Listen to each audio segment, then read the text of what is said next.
Hello, welcome to this video, and you may have noticed I'm back in my old studio. I haven't been kicked out of the posh studio, don't you worry. That's not what happened.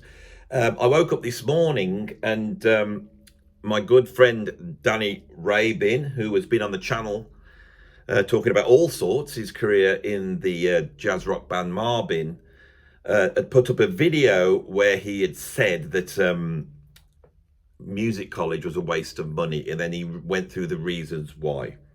Then I came back and just switched YouTube on again, and I've found another guy that is saying the same thing, and he put a whole ton of other links to other YouTubers that are saying a very similar thing. Now, this is weird because much like a few years back, I decided to open up a sort of second arm of this YouTube and have a sort of philosophical aspect to it, because I felt that I really wanted to talk about that stuff.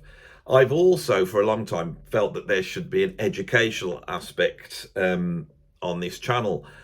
I have worked in music education as a private music teacher. I've also gone around to lots of different colleges doing masterclasses and talks on music. I've also gone out and talked on the music industry. And I have taught as a head of a music department in a college for a number of years. I probably taught in music colleges for over 30 years. And I've acted as a sort of head of music for about 15 years. So I've got to be honest, my life has been music education, and it's very difficult not to go into those realms on this channel.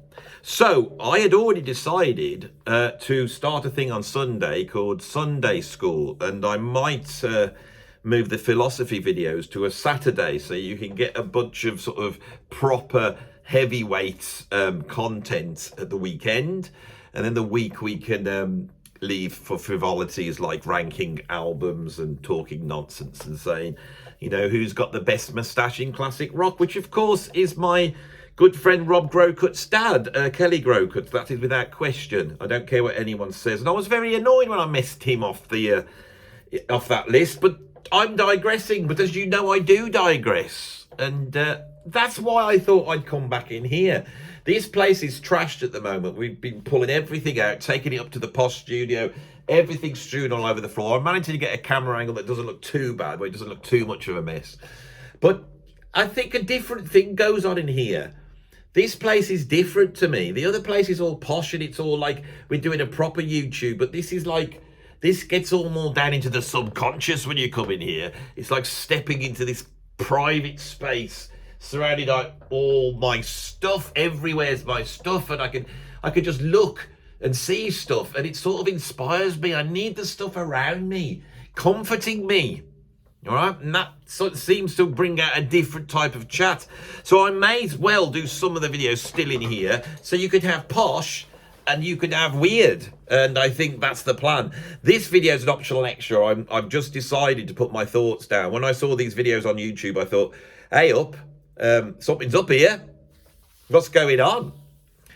I feel exactly like that out of getting out of education, you know, last year. I feel there's a number of issues that need to be dealt with. I'm also in contact with a number of ex-students from other music colleges that have approached me, unhappy with what they got from their music college. So this video is really, it's me letting the hardcore fans know, because there'll be no thumbnail for this, it'll just be blasted up. So I'm letting the hardcore fans, viewers, know that there's going to be a change, you know, and I'm going to be adding this educational arm of the channel, which may develop into actually dealing with some educational stuff. Now, a lot of people who watch this channel are music fans, and they're thinking, well, I'm not a musician, I don't know whether I'll be that interested in that. But other people who are musicians might be going, oh, that could be quite useful.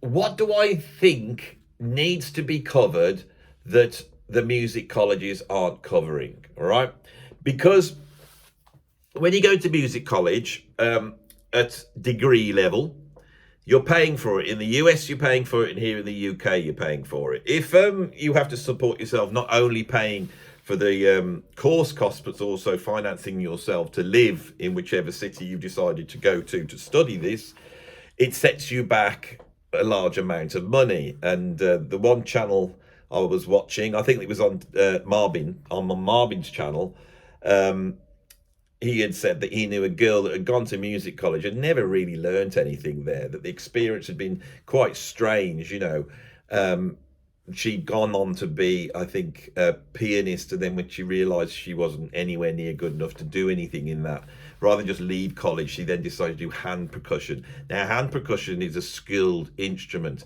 and it shows the lack of awareness to think, oh, anyone can play that, I'll do that. And so she sat doing hand percussion to not nowhere near a professional level, and then left and was given a bill for $300,000. All right. That is what we're looking at. Now, the one thing I've raised on this channel is rich people will be able to afford that. Rich people will be able to go to college and get through that and get to the other side. Poor people can't. And so it's turning music education more and more elitist. And I think the powers that be want that, because they want people in there making money, because of course the music industry still makes billions of dollars, but they want people in there that are more sort of their class, perhaps. They don't want, working class oiks, saying, how they see the world. And this is the thing, I think, that has fundamentally exited popular music. So we're just now back to this music that just champions the elite. Once you have that idea and you start to run with it, you start to realize that there's some really strange things going on. This whole thing, with Epstein and now P. Diddy, and all the stuff that's going on there and all the people involved in that, well, think about that and then go and look at the average hip-hop video and see what they keep pummeling out at a cost of millions. These budget videos are big budgets. What idea are they trying to put out on us? And if you see that that's where the music industry is now, if you could see it like that, then you look over to music education and you go, well, what's this then? And what music education now is a way of making money. Like everything, it's all come down to the bottom dollar, right? They want to put as many people in as they possibly can. They want to charge them as much as they possibly can. And they want to do as little as they have to do that. Because if they do too much, what would happen is it would go back to being something based upon merit, and people will be earning the qualification because they're at a certain level. Now, I'm going to explain a couple of things about music education, because a lot of these people who are talking about it on the internet, they're students, right? I'm an ex-teacher, right? So you go to school, right? You're in school. They teach you all this stuff. At some point, you do your very first examination, and that is supposed to give you an idea of where you're at to start off with there, okay?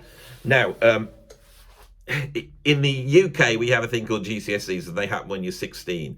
In America, I don't know how it works. I assume they have a high school diploma of some sort. Now, that at its worst, that qualification in terms of worth, at its worst, can only be a certification of average ability, because the utility of having a qualification that says you are below average in something, in another case you are worse, is absolutely pointless.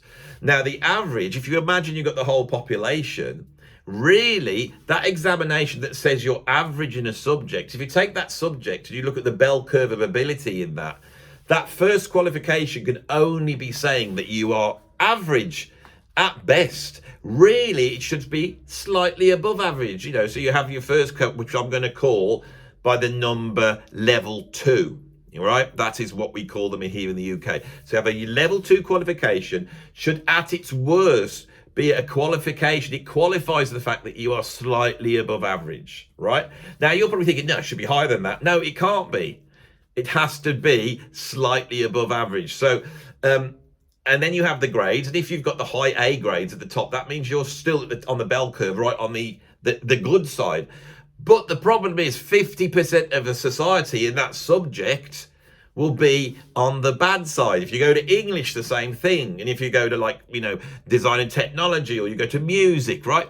There will always be 50% of the population that should be not able to get that qualification for the qualification to mean something, right? Have you followed me up to this point? Now, we live in a world where people are good at all sorts of things. And so I have always thought that schools should identify the strengths of people, and strengths don't just come in intelligence or skill. They also come in kindness. They come in loyalty. All these things schools should be developing and examining so people can see that they've got an honest person. If you're going to employ somebody to stack shelves in the back of your shop, most people can probably do that. But to have a qualification to say you're an honest person would be brilliant. But we are looking at certain things. I believe education does need to be inclusive. I believe that you need to identify at a young age where the student's strengths are, and then you have to develop those strengths, and you need to have qualifications that show the level they've got at developing those strengths. I don't believe that people should have to do maths, have to do English, and here in the UK there's a big push towards STEM subjects: science, technology, engineering and maths, I think. And I'm a creative teacher, so that's why I haven't got a job. So if you look at the way our education system is, it's not like that. Everyone has to do maths, everyone has to do English. Here in the UK, you have to keep doing maths until you're 19. Now, I had a student who was a brilliant musician, but they hated college because they kept failing that maths exam, and then they go back into the classroom and realise they were rubbish at it, and it would give them a very negative opinion of themselves. And then this kid got in trouble, and I got called in because he'd gone to sit his exam, and rather than answer the questions, he'd just drawn a hangman's noose with somebody hanging from it. And he was supposed to get in trouble for that. And I said, that's a creative person responding to your maths exam. That's what you get from creative people. Right, so imagine a scenario where you develop the talents in kids, you push them, once you find them, you channel them, and they get taught the subject by people who know about the subject and can actually teach the subject, not professional teachers, not people that went through college, right, got their degree, got a teaching qualification, and then came straight back into college. You need people who actually know about the subject, and the subject needs to be respected, because so many qualifications aren't really about the subject. It's about jumping through certain hoops to prove complicity. Okay, so if you're doing an English exam and they're asking you to say interpret a paragraph of Shakespeare, in a perfect world, if someone gives a brilliant reasons, creative interpretation, they should get the mark. But in reality, what happens is you have to interpret it in the way that they think you should interpret it. So people who have good memories and can just memorize what to write and say all the right things, they get a good qualification. So the qualifications we have on the whole measure memory and complicity, right? And at that point, if you imagine their average, and they sort of are, they're just measuring just above average. Now, if you now go on to your level 3 qualification, the standard needs to go up. So that 50% who can't do it is now going to move to what? Now, shall we be really generous and go 40%? So only 40% of the population should be getting level 3. Right, at level 4, which is the first year to degree, 30%, level 5, 20%, degree, 10% of the population should be passing it. The ones getting a first class should be, if you take that 10%, should be the top 3%. Now, if you were to do that, the numbers would drop like a stone. The university would have to start interviewing an audition based upon ability. There would be a line you'd have to be at to get in, right? Because you are now trying to find the people able to do it at that level, and they're rarer. This is why many people now, and I was speaking to someone yesterday about this, said they are currently doing an economics degree and they can't see the difference between that and level 2. right? This is actually going on, and I know people are watching it and they're going to go, Andy, you're totally wrong, you shouldn't say this, you know. And the reason is A, because they're in the education system and they don't want the boat rocked. B, because they're making money, and there's a lot of money to be made out of this, and there's a lot of money to be made if you strip down the delivery. Right? The college will be making the money, not the people in the room teaching, right? And if you then drop that standard down, then you get the kids who have just got the degree in it. And remember what we described with the degrees, like maybe level 2 level, got their teaching qualification, they're now back in trying to teach a subject, right? So that is the problem we have with education. If we put that over to music, what we have now is that when I started to do the level 2 is equivalent to grade 5 theory and grade 5 practical. That has gone out the window. The A level was equivalent to grade 8 theory and grade 8 practical, and that has gone out of the window. So the thing has dropped. So you now have music colleges that are bringing kids in at 16. They say, what can you play? They manage to nail, say, an Oasis song, a Nirvana. They play that, and then they get the qualification by showing how they plan that. And the plan that they use is actually counter to how creativity works. I once did a lecture in another music college, and I came in because I got quite a bit of chops on the drums, and I was doing a technical thing, and I was working away, and they were asking me how to do this. And somebody says, do you keep a practice diary? And I said, no, I've never kept a practice diary, ever. I said, why? Because if you're practicing correctly, then it should be shifting and changing, and you're either, I mean,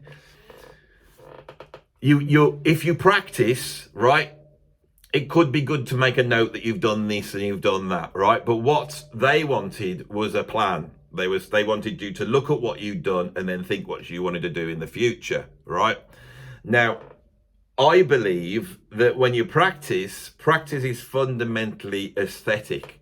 And what you're trying to do is re-gauge your aesthetic sense, because your aesthetic sense then directs what's going on when you're practicing. And that is random, and you don't know the answer, okay? This is why people go to music teachers. Proper music teachers will sit there and give you the solution. And being a teacher for a long time, that solution is actually quite esoteric. You have to get into the mind of the person and realize where they're blocked, because it comes from here first, right? So as much as you might go, practice my guitar scales today, got it up to 160 BPM. Tomorrow I'll practice and get it up to 170 BPM. To me, that is meaningless. Absolutely meaningless, right? And I voiced my opinion. It might not be true. I'm a pretty experienced musician, but that was my opinion, so I voiced it. Afterwards, the people at the college took me aside and said, you really shouldn't have done that, and we don't know whether you're going to have you back. And the reason why we're not going to have you back is because to pass the course, they have to keep a practice diary, right? And this is going on absolutely every single level on music courses, right? Now, the big problem we got is that culture is informed by aesthetics, okay?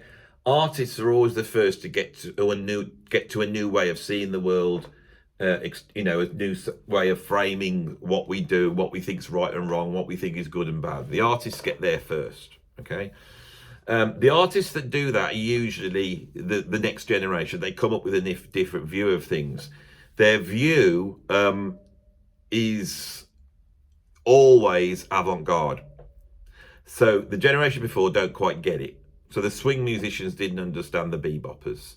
The big band musicians didn't understand the British beat groups like the Beatles, right? Those types of bands, the British beat bands or whatever, because normal rock bands didn't understand when dance music happened. You see? A new idea comes in.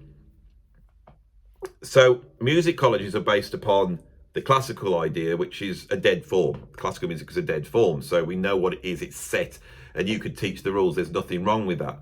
They're now trying to make jazz into a dead form. They're trying to say that is how you do jazz. This is the notes. These are the scales. This is how you get that sound. You know, Barry Harris says you can do this, and if you do that, you'll be able to get that sound. And I sit back and go, get what sound? Oh, well, the sound of old jazz. Yeah. So he's basically telling you the cliches. Music theory tells you the cliches. Creative people don't deal in cliches. They're trying to move this thing forward. I'm not particularly interested in jazz in reality. I'm interested in improvisation because I believe improvisation is the heart of creativity. And when you improvise, you actually open yourself up to something which is mysterious, and things come in from somewhere which aren't about you. Ideas come in. This is partly why I've, returned to this, messy womb to see if I actually can access something here that I can't access in the main place. And if that's the case, then when I am going to get philosophical, then I'm going to come back into here. I don't know. Now, that is something I've learned. If I'm practicing being a YouTuber, that is where I'm at the moment. If I'm practicing being a YouTuber, the idea that I want to bring educational elements in, but you can see what I'm talking about. It's nothing like any other music educator would talk about. So culture moves on. It's informed. And our culture's been informed by a whole bunch of creative people that at the moment are not getting any sort of recognition like a Rembrandt or a Van Gogh or a Beethoven or Charlie Parker is. You know who they are? Computer game designers, YouTubers, TikTokers, Instagrammers, Facebookers, website designers, and Twitchers.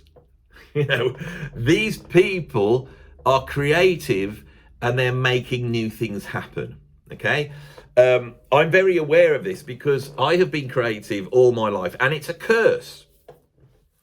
Music education should be there to help the people who are cursed with creativity, because if you have not got it under control, then it will cause you self-harm.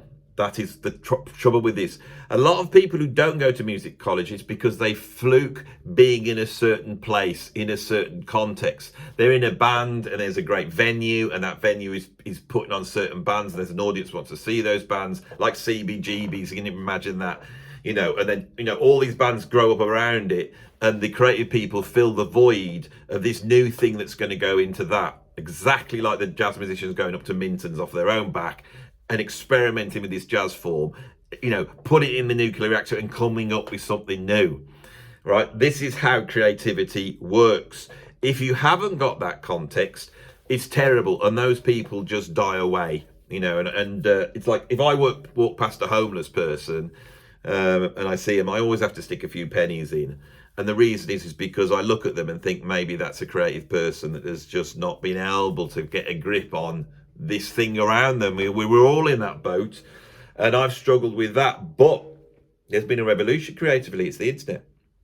So now everybody, if they understand how creativity works on the internet, should be able to access it. But they don't. They don't know how to do it. My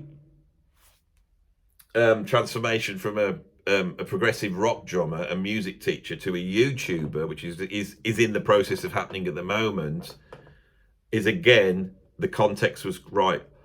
I got to be honest, it seems like a bizarre set of really good strokes of luck. I don't know how this has happened. I don't know why people want to watch these. What I've had to learn is to access something that seems to me being at less value. I always have that artistic thing in me where I want to, create a great video and it all be beautifully edited and I'm talking articulately and it's planned out and I know there's a beginning, middle and an end. And I don't do that though. And people seem to like this. I mean, I'm actually coming back in here because I don't know. If this video comes out and everyone goes, oh, this is great, Andy, I've got a bit of a conundrum because I've got my big posh studio. And yet when I come in here, I can access a different thing. See, here I am. I'm a music educator. Now look at me. I don't know the answer to this one. if I can work it out and I can tell somebody else. And that's what good music teachers do. Nobody in these music colleges are dealing with that. They're completely behind the times. They do not understand the creative aspect of the subject they're teaching, or not on the whole. If they do, I promise you, they're getting a whole ton of grief from their most likely uncreative bosses that do not understand the subject. But our creative colleges should be developing young people to take this new digital technology that's there, that has totally transformed the world, and it's moving us from one epoch to another. We're going from an industrial age to a post-industrial age, and there is just so much stuff out there in the infinite that we don't know about. There is so much power for good, and there is so much power for bad. Now, our colleges, if they're going to exist, and I don't think they need to exist anymore, I've actually come to the conclusion it would be best to scrap those. But say if they were to exist, they need to be developing those creative students to be able to work within this creative digital realm. All the push in education is to do that, but the problem is they will not allow anybody in who actually understands what that is, because it's a dark art. When I first started teaching 30 years ago, we were trying to teach how to, record in a recording studio. If you were lucky in a college, you had an 8-track reel-to-reel and a mixing desk and a few bits of outboard gear and a classroom that you tried to put some foam up in, all that type of stuff. It bore no resemblance to some great big, £1 million studio with an SSL desk with all the faders going up and down and different booths and this and that and all the outboard gear and really expensive valve amps. And so we just could not teach what you really did in a real music studio. The only way you could do that was by getting in there. And then once the digital technology came in, that changed, and now you can. In terms of the internet, in terms of YouTube and TikTok and Facebook, they don't know how to teach it. So they will then start to teach the skill aspects.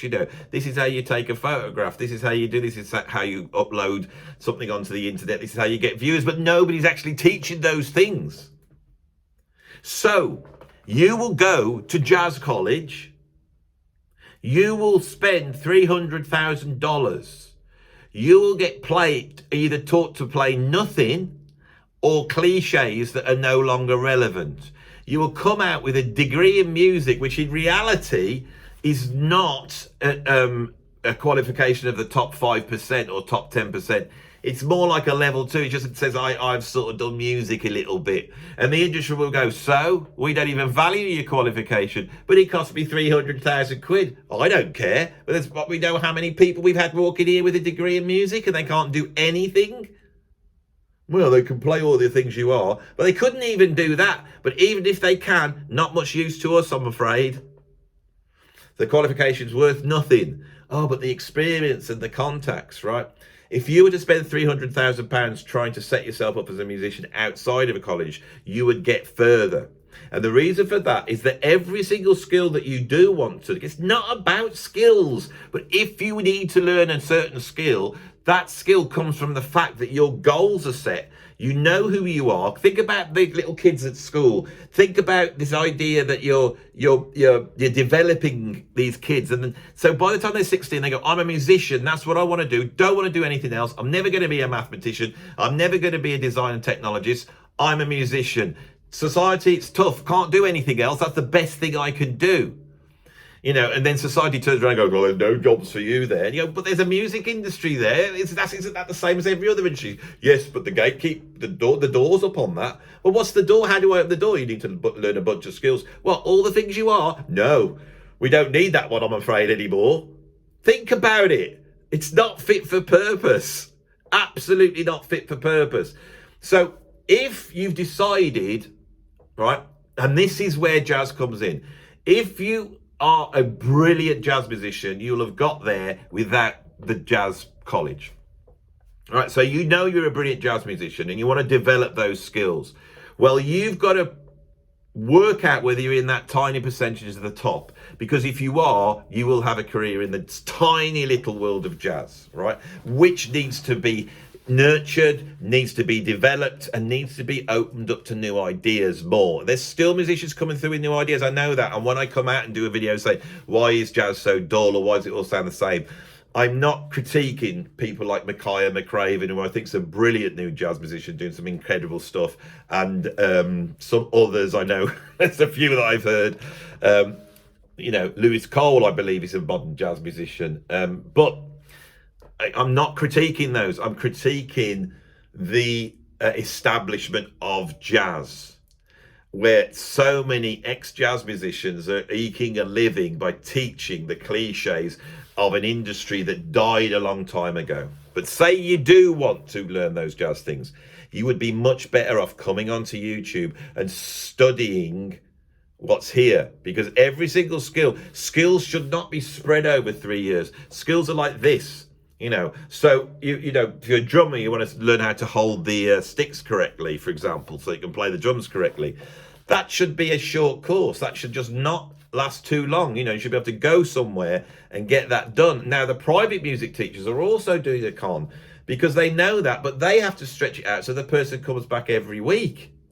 But really, you need people to go, right, I need to know this. Now, the reason why I want to bring an educational part into this channel is because there's certain skills I know about, and I think I can teach them. Not everything, a whole ton of stuff I don't know, but I will know people who do know that stuff, right? So what I want to do is provide a place which attracts a certain type of musician. See, really deep down, I am vainly trying to save jazz and improvisation, because the reason is I believe that improvisation is at the core of music creativity. And I think if we chuck performed improvisation, because of course people working on the computers, they're improvising as well, that's brilliant.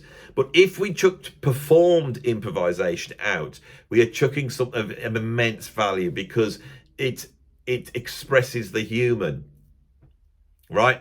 And music should express the human. And I think we could be in trouble if that happens. But I might be wrong. But they think I'm a creative person, so I sit here saying these ideas. You either respond to them or you don't. That's the whole point in this, right? So if I can attract people, if I'm talking rubbish, no one will watch. But if a musician is there, or a music listener is watching this and going, you know, I get something from this. It inspires me. I can see where Andy's coming from. What can I do? And so the education I can then provide.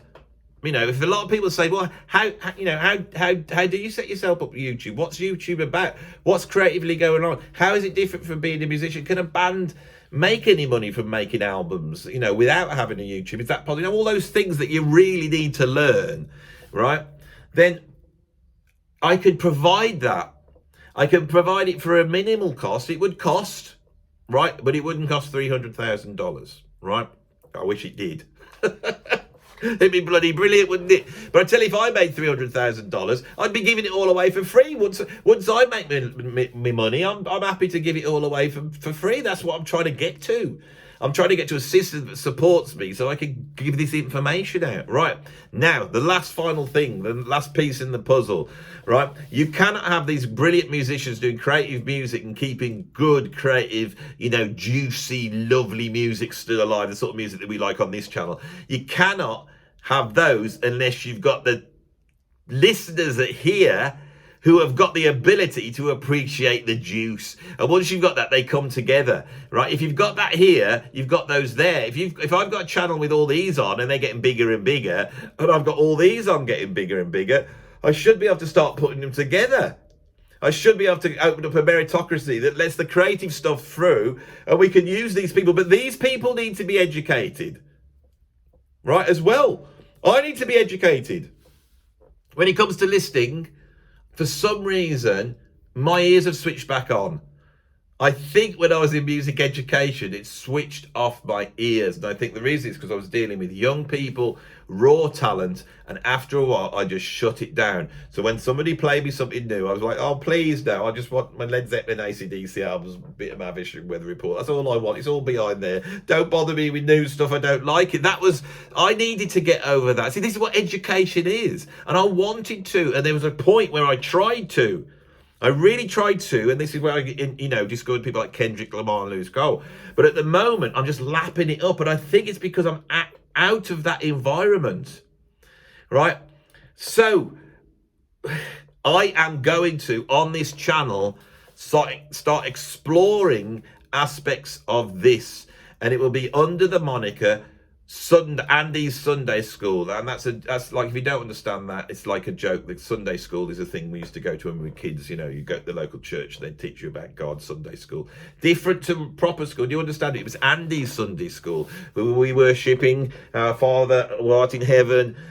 Music, the Lord of the dance. That's who we are, which is probably God anyway. Who knows? I ain't going to get too bogged down in that or even worry about it. But I tell you what I am going to do, right? What I'm going to do is try and bring these things together and bring these audiences together.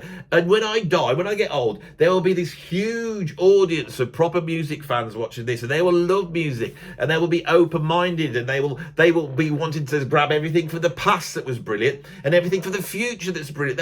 They'll just be lovely music fans. And creative musicians will go, I don't know what to do. Go and check Andy Edwards' site out, and they'll go there, and they'll provide it.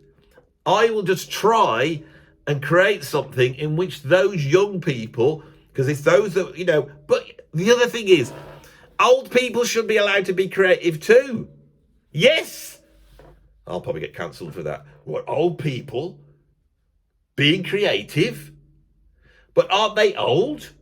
Weren't they around in the past where all the thoughts and ideas were terrible? Aren't they just a part, anybody who's white and old, I mean, they're just a symbol of, imperialism and colonialism. All they really want to do is go out and invade countries and take slaves. That's what they're on. We can't be listening to them. We're the elites. We've decided what is right and wrong, and we're going to pummel it at the best cost. Now, let's go and stick on some hip-hop videos where they reenact what Puff Daddy used to do in the old days before he got locked up. That's what we're at. There we go. I've done it. I'm at the end of the video. I'm sure there's something else. There's a strand of madness in here. There's a strand of madness in this room. Isn't there? I'm not quite the same in the other room. Conundrum. I can either come here and do it, or I need to learn the skills to be able to do. I've tried my best. My first video in the big posh studio, I just went like that for about 5 minutes. I'm trying my best to destroy it. Creativity is about destruction. It's about taking what's there and ripping it up. It's revolutionary, right? It's against the establishment, right? It's countercultural. Right, and you know who is countercultural at the moment? It's all the people that the elites don't like. The ones who don't go to Puff Daddy's parties. That's who they are. Now look at what their ethics are, what they believe in, what they're pushing. Think about it. Think about what I'm really saying. I can't say too much because I don't want to get labelled a far-right thug by Keir Starmer. So I'm really trying my hardest not to do that. But if I disappear, right, then can you let the people know, all the viewers? I need a backup plan, don't I, in case I'm snuffed out like Martin Luther King. Compare himself to Martin Luther King now, Andy, aren't you? Yeah, that's what I'm doing. Andy's all right, he's got some good ideas, but he's got a massive inflated ego about himself. Have you watched him? You know what he did the other day? He started talking all this far-right thuggery rubbish, right? And then he compared himself to Martin Luther King. I mean, who does that? I don't know, that bloke, he's so arrogant, isn't he? He's such an arrogant man. I know he is such an arrogant man, isn't he? And the thing is, he's not as arrogant when he's in the post studio. I like him more in the post studio. He's more normal. As soon as he gets back in that little hovel, that little white hovel with all the stuff strewn everywhere, he goes weird. It's like he's in his own thing and he thinks nobody can find him. He can sit in his little, you know, because when it all does go down, this is where I'm going to live. I tell you, I need to, you see that curtain in the background there? That hides a door. Not a digital audio workstation. It hides a door. And if you go through that door, what you'll find is a secret room. And I have yet to go in it. And if you're really good and I can get my Sunday school up, we get the views up and I can carry on. So you've got to, you know, uphold your end of the deal here. I will go through that door and show you what's in there. You will not believe what's in that door, viewers. You will not believe it. So if you want to see what's inside the door, put a like on it now, not the door, on this video. Then click subscribe if you haven't subscribed. And if you keep watching the videos, you haven't subscribed, bloody subscribe. If you want to become part of my gang, the best gang in the world, you know, like the followers of Martin Luther King, you know, walking up to the White House, you know, and you know, where you can watch me stand up and say, I have a dream. There could be a world in the future where I could earn a living by simply rating the moustaches of people in classic rock bands. Yes, if you want to become one of those, you can become a patron. The link's down below. And you can become a free member. And I put stuff up for the free members too, because I'm nice like that. If you don't want to do that, but you still want to support me, I've got a tip jar down below. PayPal tip jar. Put a few pennies in that. That's all you've got to do. Oh, I enjoyed this. I enjoyed this one more than the post studio. What am I going to do? I'm going to have to do, I don't know. See, this is what it's all about. I do not know. I do not know. I will leave you with this. Many years ago, tortured as I am with the demon of creativity, which is a demon, I went to see a counsellor and I saw him for about 4 years off and on. And at one point, in quite a desperate state, I turned to him and I went, what am I going to do? I'm so messed up. And he turned around to me and burst out laughing. And he goes, everybody's messed up. He says, your counsellor's messed up. That's what the education system needs to do. That is what the education system needs to fess up to use a colloquial street term that I don't normally use. Done. Bye-bye. See you on the next video.